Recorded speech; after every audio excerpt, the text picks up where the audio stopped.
Close your eyes. Picture a small boy sitting alone in a dark room. He is crying. Today, his teacher told him something that broke his heart. She said, "You are stupid. Your brain is broken. You will never learn anything." He is only 7 years old. But here is the incredible truth. This same boy, this stupid child, grew up and changed the entire world. Right now, you are using his inventions. The light above your head, the movies you watch, the recordings you listen to.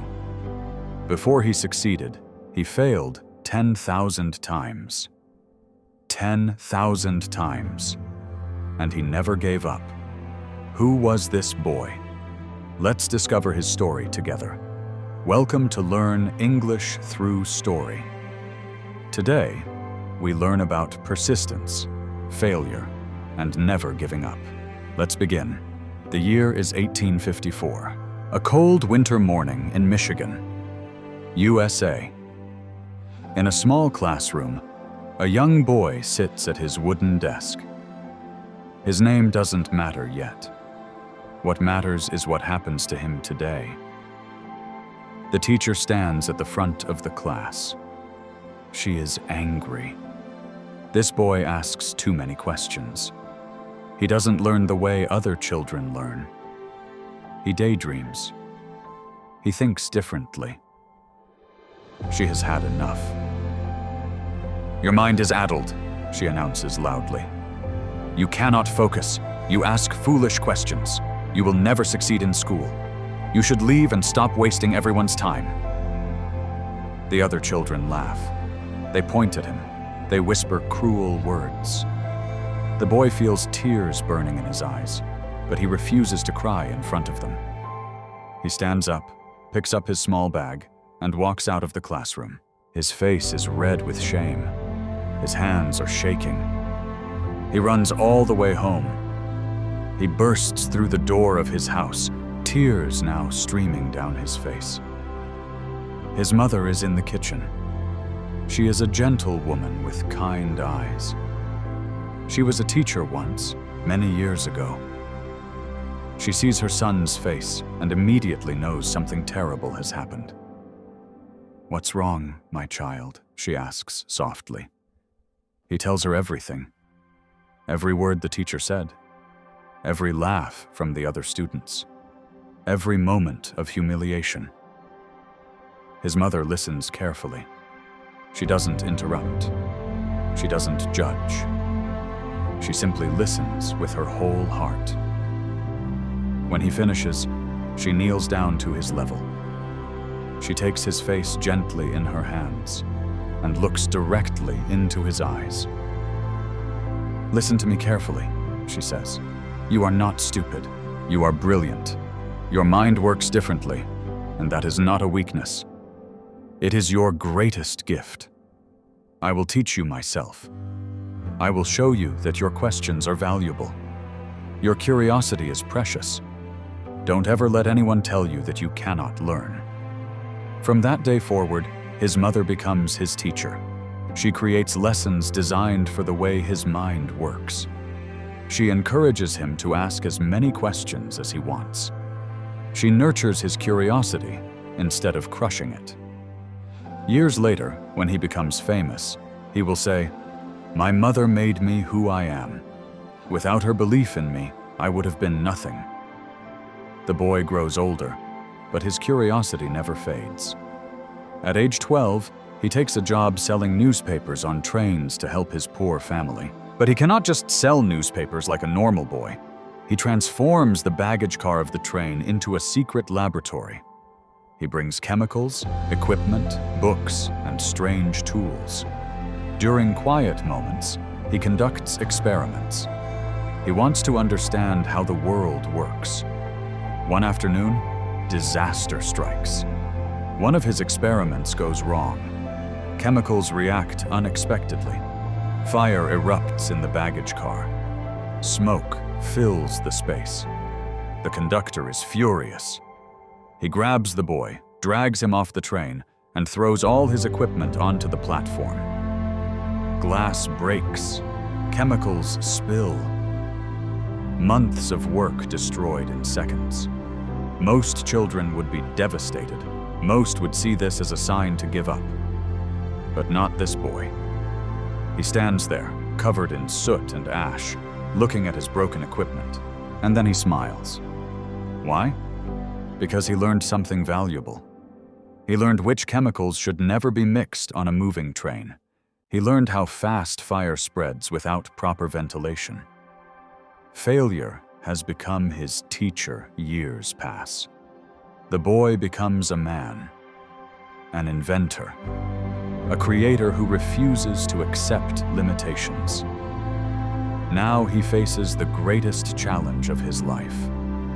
He wants to create something that scientists say is impossible. An electric light bulb. Not just any light bulb. A practical one that ordinary people can use in their homes. One that glows for hours, not seconds. One that doesn't cost a fortune to make. The greatest minds in the world have tried and failed. They say it cannot be done. The materials don't exist. The physics don't work. It is a fool's dream. But he doesn't listen. He builds a laboratory and begins to work. 16 hours a day, sometimes 20. He barely sleeps. He barely eats. His entire world becomes this single goal. The challenge is the filament, the tiny wire inside the bulb that must glow when electricity passes through it. It must be strong enough to last, but also able to produce steady light. He tries carbonized cotton thread.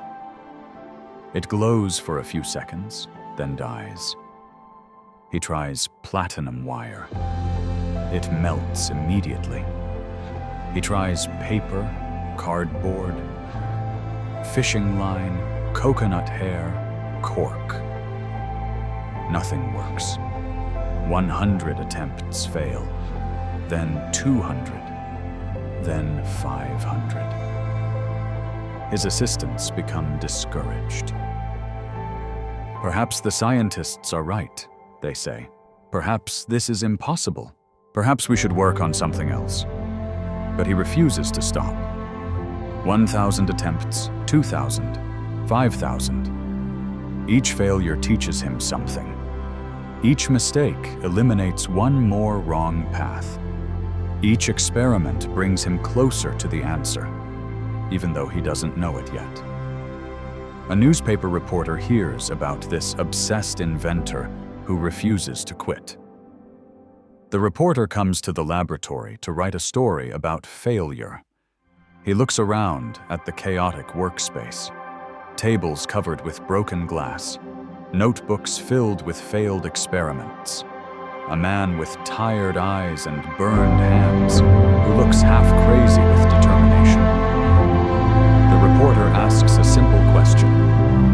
Sir, how does it feel to fail 10,000 times? The man looks up from his work. His eyes are exhausted but bright, and he says something that will become one of the most famous quotes in history. I have not failed 10,000 times.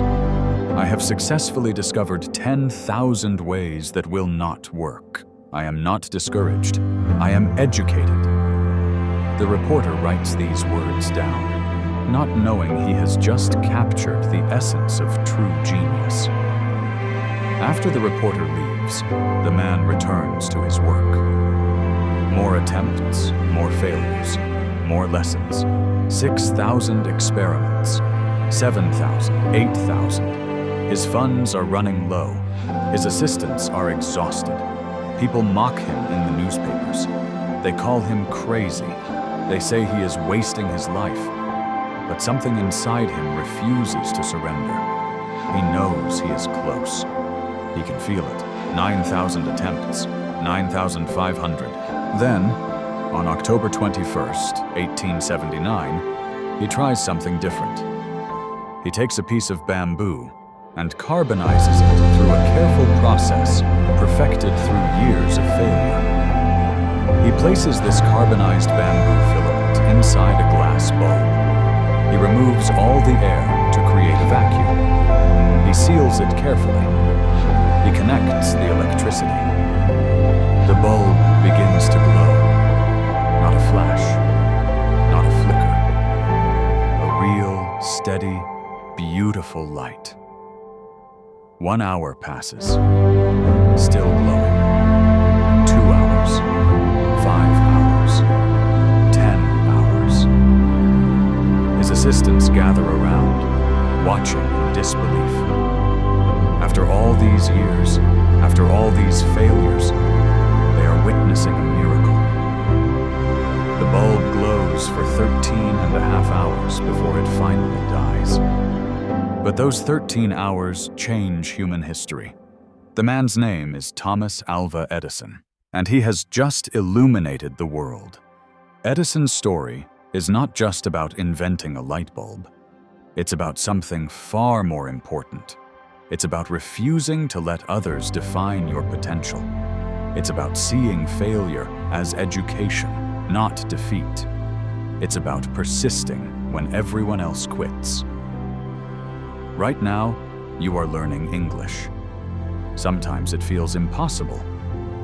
You make mistakes. You forget words. You feel frustrated. But every mistake is teaching you. Every error is eliminating one wrong path. Every attempt is bringing you closer to fluency. Edison failed 10,000 times before he succeeded. How many times are you willing to try? The world told Edison he was too stupid to learn. What has the world told you? And more importantly, are you brave enough to prove them wrong? You have a light inside you. It might be dim right now, but it's there. Keep going. Keep learning. Keep trying. Your light is coming. Never give up.